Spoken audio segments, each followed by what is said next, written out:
कांवड़ यात्रा 2025 को लेकर ग्राउंड जीरो पर अधिकारियों की बैठकें अब शुरू हो चुकी हैं और मेरठ कमिश्नरी पे आज डीजीपी और मुख्य सचिव की एक बैठक है जिसमें उत्तर प्रदेश समेत उत्तराखंड, हरियाणा, पंजाब, दिल्ली राज्यों के अधिकारी यहाँ पे पहुंचे हुए हैं और मेरठ के कमिश्नरी सभागार में अंदर काफी देर से मीटिंग चल रही है। इस बात की तस्दीक की जा रही है कि जो ये कांवड़ यात्रा निकलनी है, इस कांवड़ यात्रा में किस तरीके की तैयारी है, ग्राउंड जीरो पर पुलिस और प्रशासनिक अधिकारी किस तरीके से तैयारी कर रहे हैं, कहीं पे कोई कमी ना रह जाए, इन सब बातों को लेकर ध्यान रखा जा रहा है। और समीक्षा बैठक में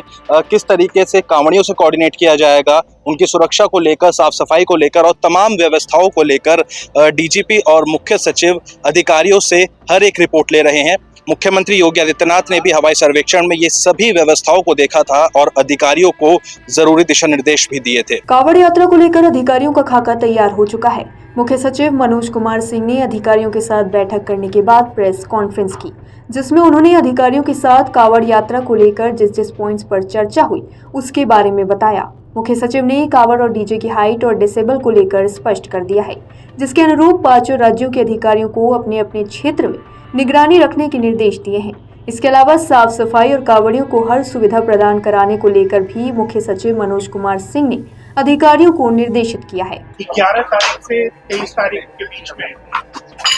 ये इस बार सावन के महीने में कांवड़ की यात्रा चलेगी और आज जी साहब के साथ हम लोगों ने दिल्ली, हरियाणा, राजस्थान और यूपी के जो संबंधित मंडल और जिले के लोग थे और जो संबंधित डिपार्टमेंट है उनके साथ ये बैठक हुई और फोर्स के डिप्लॉयमेंट से लेकर रास्ते में जो सैनिटेशन और जो कांवड़ यात्री है उनको फैसिलिटेट करने के लिए पानी के पीने की अच्छी व्यवस्था हो, सफाई की व्यवस्था हो और उनके खाने की व्यवस्था हो, जो शुद्धता के साथ, चाहे वो शिविर लगे या जो होटल्स हो या जो वेंडर्स हो, उनके यहाँ अच्छी व्यवस्था रहे, इसके बारे में किया गया। जो इरिगेशन डिपार्टमेंट के लोग हैं उनको भी बताया गया है कि पानी वगैरह जो नहर में होना चाहिए वो संतुलित मात्रा में और जो ट्रेडिशनली रहता है वही रहना चाहिए, कोई एक्सेस वाटर फ्लो नहीं होना चाहिए। साथ ही जो नहर पटरी है उसकी पूरी तरह से रिपेयर का काम समय से कंप्लीट करना है। पीडब्ल्यूडी और एनएचआई के लोगों को भी बताया गया कि जो सड़क उनके कार्य क्षेत्र के पड़ते हैं उनकी रिपेयर समय से पूरा हो जाना चाहिए। लगभग 700 किलोमीटर सड़कें इन्होंने आइडेंटिफाई की हैं, उसमें से 25 किलोमीटर के आसपास ऐसा है जिसका रिपेयर का काम बाकी है, जो एनएचआई और पीडब्ल्यूडी के लोगों ने 2-3 दिन में प्रॉमिस किया है कि वो पूरा करें। हम लोगों ने जो अभी तक अलग अलग कारणों से घटनाएं होती रही हैं उनकी भी समीक्षा की गई और ये देखा गया कि बिजली के तार की वजह से इलेक्ट्रोक्यूशन की जो बातें होती हैं, आग लगने की जो बात होती है सिविल वैगन, तो उनके बारे में भी जो इलेक्ट्रिसिटी डिपार्टमेंट के ऑफिसर्स थे उनको बताया गया है कि वो ये सुनिश्चित करेंगे कि कहीं भी इस तरह का हैंगिंग या सैगिंग तार नहीं हो बिजली का, जिसकी वजह से इलेक्ट्रोक्यूशन हो। जो पोल्स हैं, ट्रांसफार्मर्स हैं, वो प्रॉपर्ली कवर्ड और बैरिकेडेड होने चाहिए ताकि उससे कोई दिक्कत नहीं हो। एफएसएसएआई के लोगों को बताया गया है कि जो परमानेंट होटल्स हैं, जो टेम्पररी ढाबे हैं, जो शिविर लगते हैं या जो वेंडर्स हैं, ये सभी कैटेगरी के लोगों के साथ मिलकर और इनको हाइजीन के बारे में भी ट्रेन करेंगे और ये भी बताएंगे कि कैसे शुद्ध वेजिटेरियन खाना उपलब्ध कराया जा सकता है, इसके बारे में भी फैसिलिटेशन होना चाहिए। ये इनको बताया गया है। जो कांवड़ की हाइट को लेकर एक अक्सर विवाद रहता है या डेसिबल को लेकर एक विवाद रहता है, उसके बारे में ये बताया गया है कि जो प्लेस ऑफ ओरिजिन है, जहाँ से कांवड़ ओरिजिनेट कर रहा है, वहाँ के जो एसडीएम इंस्पेक्टर्स हैं, ये उनकी जिम्मेदारी बनती है कि वो वहाँ जो समितियाँ हैं कांवड़ से संबंधित उनकी बैठक कर लें, जो धर्मगुरु हैं उनके साथ बैठक कर लें और उनको अनुरोध कर लें कि ये सीमा है जिसके अंदर हमें बनाकर और इस व्यवस्था को आगे बढ़ाना है। तो कुछ ऐसे भी बताया गया कि रुड़की के आसपास वहाँ पे डीजे असेंबल या रीअसेंबल भी किए जाते हैं, उनकी हाइट बढ़ाई जाती है। तो ये उत्तराखंड और यूपी के जो बॉर्डरिंग स्थान के जो इंस्पेक्टर्स हैं उनके थ्रू और एसडीएम के थ्रू ये बताया गया है कि वहाँ लोगों को प्रॉपर्ली ब्रीफ कर दें कि जो हाइट डेजिग्नेटेड है उससे ज़्यादा हाइट के नहीं होनी चाहिए, उससे ज़्यादा विड्थ के नहीं होनी चाहिए और ये उन्हीं की सहूलियत के लिए। ये एक धार्मिक यात्रा है, लोग सद्भावना के साथ और धार्मिक भावना के साथ इस पे ट्रेवल कर रहे हैं। तो ये सभी के भावनाओं का ख्याल रखना ये हम सबकी जिम्मेदारी है। ये उनको बताया गया है कि पॉइंट ऑफ ओरिजिन और जहाँ असेंबल हो रहा है वहाँ की जो पहली बैरिकेड है वहीं पे यह इन्फोर्स होना चाहिए कि जो निर्धारित नियम है उसके विपरीत कोई चीज़ बाहर सड़क पे ना आए। तो इस तरह से हम लोगों ने सभी संबंधित विभागों को और सभी संबंधित राज्य के जो संबंधित अधिकारी हैं उनके साथ वार्ता हो गई है और हमें पूरी उम्मीद है कि हम लोगों का जो पहले का अनुभव है और जो हम लोगों के ऑफिसर्स का जो पहले का एक्सपीरियंस है इस तरह के यात्राओं को कंडक्ट कराने का और एग्जीक्यूट कराने का, वो सकुशल ये 11 तारीख से जो 23 तारीख की यात्रा है वो भी बहुत अच्छी तरह से संपन्न कराई जाए। यूपी में कुछ इलाके हैं जहां 23 तारीख के बाद भी ज़्यादा भीड़ रहती है, आगरा, बरेली, मुरादाबाद, वहाँ के लिए डीजी साहब ने बताया है कि फोर्स भी रीअलाइन करने की कार्रवाई की जाएगी। तो हमें पूरी उम्मीद है कि ये बहुत अच्छी तरह से यात्रा संपन्न होगी। मुख्य सचिव मनोज कुमार सिंह ने कांवड़ यात्रा के दौरान होटलों और ढाबों पर खाने की शुद्धता को लेकर साफ कर दिया है कि नाम लिखना होटलों और ढाबों की शुद्धता को जांचों का काम सिर्फ FSSAI ही करेगा, कोई और उसको नहीं जांच सकता। ये बात उन्होंने महाराज यशवीर द्वारा कांवड़ मार्ग पर होटलों की जांच करने के मामले में कही। ऐसा है कि ये FSSAI के लोगों को बताया गया है कि ये उन्हीं को करना है, ये बाकी हर आदमी जाकर इस चीज को नहीं करेगा। FSSAI के लोग इसको करेंगे और वो QR कोड दे रहे हैं जिसको आप जैसे ही क्लिक करेंगे यू कैन सी कि कौन है वेंडर या कौन है होटल का ओनर। ये हर आदमी की जिम्मेदारी या हर आदमी का ये अधिकार क्षेत्र नहीं हो सकता, ये सिर्फ FSSAI के लोगों को इंश्योर करना है। सर हर वर्ष बैठक होती है,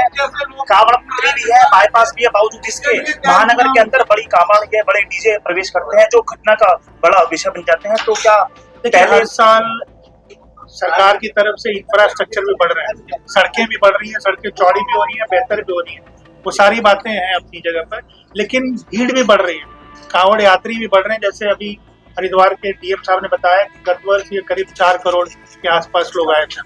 तो लेकिन ये चीज बताई गई है कि जो बड़े डीजे हैं उनको शहर के बाईपास पे ही रखा जाए और शहर में ना आने। कांवड़ यात्रा के दौरान सुरक्षा के भी पुख्ता इंतजाम रहेंगे। अधिकारियों की जिम्मेदारी रहेगी कि कांवड़ियों को किसी भी तरीके की परेशानी ना हो और न ही कोई बेवजह व्यवस्था को बिगाड़े। इन सभी बातों को स्पष्ट करते हुए DGP राजीव कृष्ण ने मीडिया को बताया कि कांवड़ और डीजे की हाइट भी तय होगी, जिसके तहत 75 डेसिबल से ज्यादा डीजे साउंड की तीव्रता नहीं होगी और कांवड़ 10 फीट ऊंची और 12 फुट से ज्यादा चौड़ी नहीं होनी चाहिए। इसके साथ ही रुड़की से मुजफ्फरनगर के बीच में कांवड़ और डीजे असेंबल होते हैं, वहां के अधिकारियों की जिम्मेदारी तय की गई है। अगर कांवड़ या डीजे ऊंचा है तो कांवड़ को पहले ही स्थान पर रोका जाएगा और उनके खिलाफ कानूनी कार्रवाई की जाएगी। होता है ट्रैफिक का, हर साल का हमारे पास डेटा भी रहता है, उस हिसाब से बंद किए गए। जहाँ तक जो ये डीजे है इनकी हाइट, वेट और नॉइज लेवल की बात है, इस बारे में सुप्रीम कोर्ट के और सुप्रीम कोर्ट के भी निर्देश है कि 75 डेसिबल से ज्यादा उसका साउंड लेवल नहीं होना चाहिए और हाइट जो है वो 10 फीट और विड्थ जो है 12 फीट। ये इसको इंश्योर करना है और इसके लिए जहाँ पर भी असेंबल होते हैं, ये मुजफ्फरनगर से रुड़की से मुजफ्फरनगर तक के जो एरिया है वहाँ पर ये असेंबल होने की बात जानकारी में आई है। तो जो भी इसके कंसर्न्ड प्रतिष्ठान है जहाँ पर ये असेंबल किए जाते हैं, ये उनकी व्यक्तिगत जिम्मेदारी भी फिक्स की जा रही है कि अगर कहीं पर इस तरह की कोई गाड़ी होती है जो फर्स्ट पॉइंट पर, जैसे चीफ सेक्रेटरी साहब ने कहा है, तो वहीं पर उसको उसके खिलाफ भी कार्रवाई और जिसने असेंबल किया उसके खिलाफ भी कार्रवाई की जाए। इसके लिए सभी कांवड़ संघों के साथ संवाद हमारे अधिकारी कर रहे हैं। उनको इसकी उपयोगिता के बारे में, इसके महत्व के बारे में और इसके इम्पोर्टेंस के बारे में उनको अवगत किया जा रहा है। लगातार संवाद स्थापित करते हुए इसको एनफोर्स कराया जाएगा, ऐसा सभी अधिकारियों को बताया गया। वो पॉइंट भी आया है और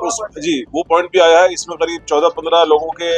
नाम आए हैं या डिटेल्स आए हैं, तो उनको भी ये निर्देश दिए जाएंगे कि ये कंपटीशन की भावना नहीं है, भक्ति की भावना है। ये भक्ति का एक लोगों की आस्था का एक विषय है जिसमें लोग कांवड़ लेकर आते हैं। ये कोई आपस में कंपटीशन नहीं जिसकी वजह से लोगों की जान चली जाए या लोगों का सुविधा हो। इसी तरीके से कुछ इस तरह की बात भी आई थी कि जो ये डाक कांवड़ में भी कुछ रेस या उस तरह की बात होती है, तो अगेन सेफ्टी, सिक्योरिटी और आस्था, ये तीनों चीज मुद्दे मेन है और इसके लिए जो इस प्रकार के आयोजन होते हैं उस पर उनको एडवाइस किया जाएगा इस बारे में।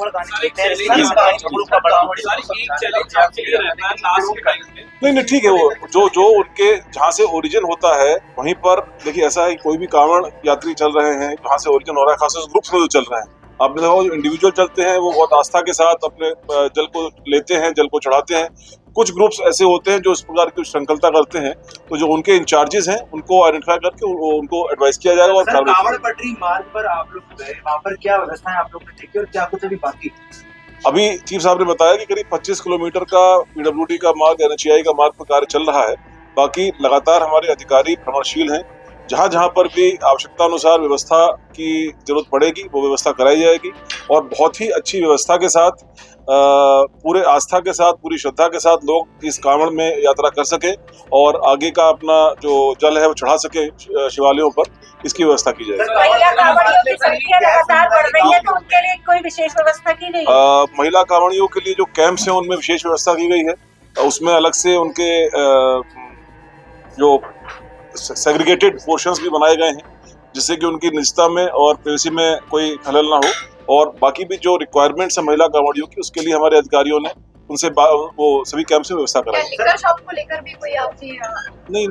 सर, कांवड़ पटरी मार्ग की दूसरी साइड जो बननी थी, सर ये बताइए, तो जब लास्ट वो अगले साल के पहले बहुत ज्यादा हेक्टिक क्रिएट करते हैं डार्क कांवड़ सर, तो उसके लिए क्या डिफरेंट कुछ बनाया गया है?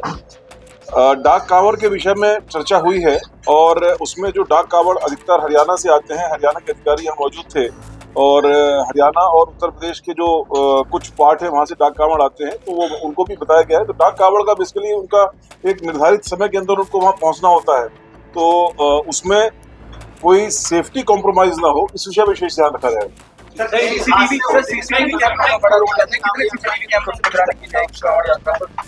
हो गया। Thank you. अगर आप ये वीडियो YouTube पर देख रहे हैं तो हमारे चैनल को सब्सक्राइब करें और बेल आइकन को दबाना ना भूलें। अगर आप Facebook पर ये वीडियो देख रहे हैं तो हमारे पेज को लाइक करें।